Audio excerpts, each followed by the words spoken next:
नेपाल को महंगी पड़ रही चीन की दोस्ती। भारत के एक फैसले से औंधे मुंह गिरे ओली। अब प्याज के आंसू रोने लगा नेपाल। चीन के बहकावे में आकर नेपाल कम्युनिस्ट पार्टी के नेता और प्रधानमंत्री केपी शर्मा ओली भारत के विरोध में आ गए। देश का नक्शा बदलकर भारत की सीमा में 3 जगहों को अपनी देश की सीमा में दिखा दिया। लेकिन भारत से दुश्मनी कर चीन की गोद में बैठना अब नेपाल को भारी पड़ने लगा है। आलम यह है कि ओली के इस फैसले से नेपाल की हालत बेकाबू होते जा रहे हैं। महंगाई आम जनता की कमर तोड़ती जा रही है। लेकिन अब मोदी सरकार के एक फैसले से नेपाल की ओली सरकार औंधे मुंह गिरी है। दरअसल भारत में कालाबाजारी और महंगे होते प्याज के दामों को देखते हुए सरकार ने नेपाल को हो रहे प्याज के निर्यात पर रोक लगा दी है। निर्यात रोके जाने के बाद सीमा पर ट्रकों की कतार लग गई है। मोदी सरकार के इस फैसले से अब ओली प्याज के आंसू रो रहे हैं। निर्यात पर प्रतिबंध लगाए जाने के बाद पड़ोसी देश नेपाल में प्याज की कीमतें आसमान छू रही हैं। कुछ दिन पहले तक नेपाल में 20 से 30 रुपए किलो बिकने वाली प्याज की खुदरा कीमत यहाँ 150 रुपए प्रति किलो तक पहुँच गई है। कई जगहों पर व्यापारियों ने जमाखोरी और कालाबाजारी शुरू कर दी है।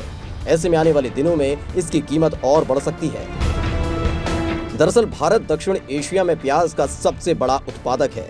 नेपाल, बांग्लादेश, श्रीलंका और मलेशिया भारतीय प्याज पर निर्भर है। नेपाल में बढ़ते प्याज के दामों की वजह से जनता परेशान है और वो सरकार को कोस रही है। नेपाल में केपी ओली की सरकार को कोविड-19 और भ्रष्टाचार के मुद्दे पर जनता का भारी गुस्सा झेलना पड़ रहा है। देश में पहले से नमक और टमाटर की कीमतें 100 रुपए तक पहुंच गई हैं। ऐसे में प्याज का महंगा होना नेपाल की जनता को खून के आंसू रुला रहा है। नेपाल में पिछले महीने नमक की कीमतें 100 रुपए प्रति किलोग्राम तक पहुंच गई थी। भारतीय मुद्रा में अगर अनुमान लगाएं तो नेपाल में इस वक्त नमक 60 रुपए प्रति किलोग्राम पर बिक रहा है। नमक की कीमतों में इजाफे ने जनता को सरकार के खिलाफ कर दिया है। नमक के अलावा सरसों का तेल, चीनी, जीरा, काली मिर्च, अरहर दाल, केरोसिन तेल, मिर्च, चना दाल, चाय पत्ती की कीमत में भी बेतहाशा बढ़ोतरी हुई है। सरसों का तेल प्रति लीटर 200 रुपए नेपाली करेंसी की बजाय अब 800 नेपाली करेंसी की दर से बिक रहा है। जबकि चीनी प्रति किलो 70 नेपाली करेंसी की बजाय 400 नेपाली करेंसी और चाय पत्ती प्रति किलो 1000 नेपाली करेंसी के हिसाब से बिक रही है। दरअसल भारत से रिश्तों को खराब कर नेपाल ने मुसीबत मोल ले ली है। इसका सीधा असर उसकी अर्थव्यवस्था पर भी दिख रहा है। चीन की दोस्ती से गर्त में गई नेपाली अर्थव्यवस्था। भारत के सहारे अर्थव्यवस्था सुधारने की कोशिश में नेपाल। दोस्तों, नेपाल की आय का एक बड़ा स्रोत है पर्यटन। नेपाल की जीडीपी देश विदेश से आने वाले पर्यटकों पर निर्भर है। कोरोना की वजह से पूरी दुनिया में लॉकडाउन लगा था। ऐसे में इसका सीधा असर नेपाल पर पड़ा। 3 महीनों तक नेपाल का होटल व्यवसाय बंद पड़ा रहा, जिसका सीधा असर उसकी अर्थव्यवस्था पर पड़ा। हालांकि पहले जब नेपाल और भारत के बीच संबंध अच्छे थे तो भारत हर तरीके से नेपाल की मदद करता था।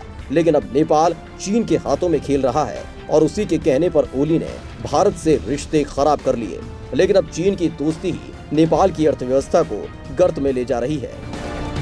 एशियन डेवलपमेंट बैंक की रिपोर्ट के मुताबिक यही स्थिति रही तो देश की जीडीपी 7.10 से गिरकर 6.3% तक आ सकती है।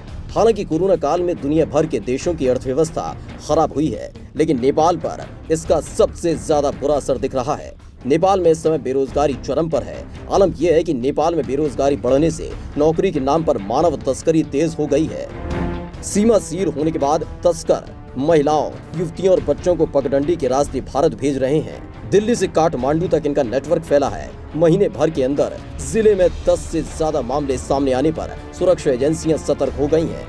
दरअसल पिछले साल तक जब भारत और नेपाल के संबंध अच्छे थे तब तक ज्यादातर नेपाल के लोग भारत में ही नौकरी कर अपना जीविका चलाते थे। लेकिन रिश्ते खराब होने की वजह से नेपाल के लोगों पर नौकरी का संकट आ गया है। नेपाल की युवतियों को भारत के अलग अलग शहरों में नौकरी दिलाने के नाम पर लाया जा रहा है। पगडंडी के रास्ते उन्हें भारत में प्रवेश कराकर दिल्ली, मुंबई में पहुंचाया जा रहा है। अभी हाल ही में नेपाल से तस्करी कर लाई गई लड़कियां पकड़ी भी गई, जिसके बाद इस तस्करी का खुलासा हुआ। हालांकि नेपाल सरकार को अपनी जनता से ज्यादा चीन की जी हजूरी अच्छी लग रही है। जनता पहले कोरोना से परेशान थी और अब महंगाई उनकी जेब भी गीली कर रही है। ऐसे में नेपाल के पास केवल भारत से संबंध सुधारना ही एकमात्र विकल्प बचता है, क्योंकि नेपाल की अर्थव्यवस्था भारत पर ही निर्भर है। हालांकि मोदी सरकार के फैसले से नेपाल की अक्ल ठिकाने आ गई है। अगर अब भी ओली नहीं समझे तो भारत कुछ ऐसा कर देगा कि नेपाल बर्बादी के कगार पर पहुंच जाएगा, जिससे चीन भी उसे नहीं उबार पाएगा।